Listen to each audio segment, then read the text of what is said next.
The stock market finished with a boom today. Nice to see all that green reacting to President Trump pausing most of his tariffs on the world for 90 days after injecting mass chaos and fear in the markets. That pause does not include the tariffs he's imposing on China. Trump hiked that tariff rate to 125%. So what made Trump blink or cave or change his mind, whatever verb you prefer? He said his decision, quote, came together early this morning and, quote, was written from the heart. Whatever that means. It probably also had to do something with the bond market, he said, which is usually safe in times of uncertainty.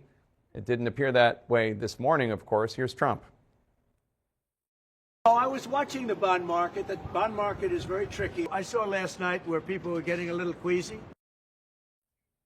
They were getting the yips, he said. CNN's Richard Quest is with us now. Richard, Trump claims that China wants to make a deal. If you were a betting man, do you think China and the United States are going to come to an agreement? Do you think China's going to cave? Do you think the U.S. is going to cave?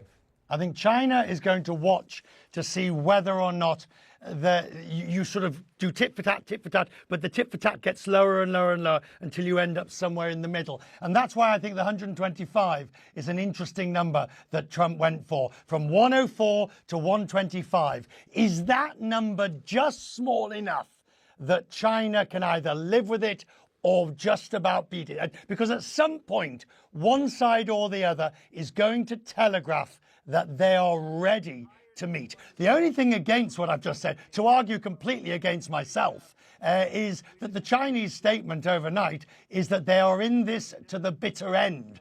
And that's the worrying part, because China maybe just was written off the United States for the foreseeable future and is just going to go head-to-head, toe-for-toe. We're going to have to wait for a few more hours to see if they match the 125 from Donald Trump. And Richard, Goldman Sachs says Trump's trade retreat has not changed their own recession forecast, even though the stock market went up today. Its best day in 16 years. Still not back to where the stocks were when Trump announced so-called Liberation Day. Are the gains today, is it like pushing an old lady down the stairs and then wanting credit for helping her back up at the bottom there? How do you see it? That's very thank you. That's very I made Richard laugh. All right. I was going to sort of say it's like the arsonist calling the fire brigade and then taking credit. Similar sort of idea. No, this is why Goldman is saying what it's actually said. Number one, you still have the auto tariffs. Number two, you still have the steel and aluminium tariffs. Number three, you have the Chinese tariffs at 125%, the largest bilateral trade relationship. And number four, you have a new global US tariff of 10%, which is 3 times the previous average of 2.5%. So yes, the worst in terms of Japan, South Korea, the EU has been staved off, but there is so much tariff in the system at the moment that's just going to wash over the global trading system. We are so far from being out of this. All right, Richard Quest, thanks so much. Before pausing the tariffs, President Trump posted this morning, quote, "Be cool. Everything is going to work out well," unquote. Moments after he made his big reversal, White House Press Secretary Caroline Leavitt tried to take a victory lap. Many of you in the media clearly missed the art of the deal. You clearly failed to see what President Trump is doing here. Joining us now, someone who knows the inner workings of the Trump White House well, former White House Communications Director Alyssa Farah-Griffin. Alyssa, how did you take that? Many of you in the media clearly missed the art of the deal. You clearly failed to see what President Trump is doing here. When President Trump, in his own words, made it very clear that this didn't seem to be part of any strategy. He just saw that people were getting queasy. Right. I mean, listen, this was clearly, and Donald Trump said as much on the South Lawn, that he was looking at the bond markets collapsing, and that was what forced his hand into this reversal. And this, from from an outsider's perspective, but who was once an insider there, I get the sense that a lot of the major decisions these past few days have been made in a very small circle, and a lot of the communication staff and the staff who are going on television talking about what's going on are often kind of behind the curve in the president's decision making, because we were repeatedly told this is not a negotiation. Then Donald Trump says it is a negotiation. And beyond that, I do believe the White House is hearing from foreign leaders, but more importantly, they're hearing from business leaders who, a lot of them bet big on Donald Trump. They thought he was going to be good for the economy. They were expecting Trump term 1 all over again. And then they saw the markets in shambles. So I think his hand was forced here. And thank God you're hearing a big sigh of relief from Capitol Hill and from our allies around the world right now. You say during your time at the White House, trade advisor Peter Navarro, who Elon Musk has been insulting over and over this week, that Navarro sometimes presented ideas that were half-baked. But there's still a lot of loyalty between Trump and Navarro. Today, Republican Senator Rand Paul, who doesn't believe in tariffs, he called Navarro a walking economic fallacy, which is, I should note, at least nicer than Elon Musk saying he's dumber than a stack of bricks. Do you think Navarro's days are numbered at all in the White House, or Trump doesn't care about any of that? I actually don't think they are. I think Peter Navarro will be around. I think perhaps his influence over global markets and sweeping trade policy may be sidelined.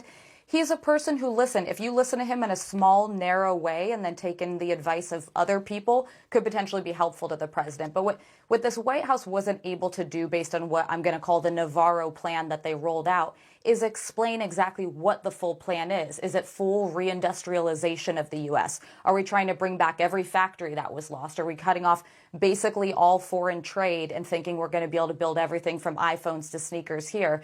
And that aspect of it just was not clearly articulated. I think Donald Trump feels some alignment with Navarro and his policies, but he's a businessman who understands how you create jobs and how you keep an economy going, and Navarro's ideas are just the antithesis of how you do that. All right, Alyssa Farah-Griffin, thank you so much. Our panel's here now. The Navarro Conundrum. That's like a Robert Ludlum book. I don't know if you read it. Phil, according to the latest jobs report, there are nearly 500,000 vacant manufacturing jobs right now. Now, Trump's talking about bringing manufacturing jobs back to the United States, which sounds wonderful. But if there are 500,000 vacant manufacturing jobs right now, are those jobs even desired by people? It is a question that has not been answered by the Trump administration, in part because they just aren't anywhere close to that point yet. Like, that would probably be viewed as a good problem to have, where all the manufacturing has actually moved back to the United States and we're trying to train a workforce. But it is a clear reality right now in the marketplace. Manufacturing has changed dramatically over the course of decades. It is so tied to automation and technology, robotics, that the types of jobs are high-skilled labor. Now, to be very clear, J.D. Vance, Vice President, a speech at a summit a couple of weeks ago made clear they're not trying to create manufacturing jobs that would be equivalent to cheap labor back in the United States. They want innovation. They want those types of high-skilled jobs when those manufacturers come back. But it gets at, I think, an issue that people don't necessarily grasp, with good reason. There's been some serious stuff going on, which is the number of things that have to connect and go right for the Trump administration's theory of the case to be borne out are very complicated and very tied to things that are out of their control. And right now, they're just trying to kind of get out of the gate on some level. Yeah, and J.D. Vance 2.0, as opposed to the one we have now at 3.0, said that he didn't think protectionism was the way to bring back these jobs. It needed to be addressed with automation and education. Right. He shifted. I should note, our colleague Samantha DeLua has a great piece on this. It's running tomorrow on .com. Like, read it. It's much smarter than what I was trying to roll through. No, you were okay. Ashley, it seems like not even the U.S. Trade Representative knew that this change, that this pause for 90 days was going to happen. He was testifying before the Ways and Means Committee in the House of Representatives when it happened. Take a look. How long is the pause? How many days? How many weeks? I understand it's 90 days. I haven't spoken to the president since I've been So in the this trade hearing. representative hasn't spoken to the president of the United States about a global reordering of trade. Yes, I have. I've And just yet been in the hearing with you, sir. But yet he announced it on a tweet. WTF? Who's in charge? The president of the United States is in charge. And what do you know about those details? Well, as I mentioned, It looks like your boss just pulled the rug out from under you and paused the tariffs. So, Ashley, Chuck Schumer on the other side of Congress, the Senate Democratic leader, he called this a government of chaos. Do you think, what do you think is the role for Democrats here? Because I've also seen Democrats trying to say, well, some tariffs are good. I like some tariffs. These ones are not good. But what should be the role of your party? Well, I mean, I think that what they need to do is lay out the case. There's two things at play here. It's one, either sheer incompetency on the part of the president, or he's intentionally trying to tank the U.S. economy. I happen to think it's actually both of them. And I think that is a position You think he's trying to tank the economy? there is no other way to explain it. How else do you explain the sort of haphazard nature of it all? How else do you explain that markets have been dropping and tanking globally for weeks, and he still continues to pursue this effort? I don't understand it. And then more importantly, we've learned the lessons from his first term, where there was a mixed bag in terms of results of his tariff agenda. So I don't know how else to explain it. And I think that is what the party needs to put forward to the American people. And then really make the case that the people who are the victims of all this chaos,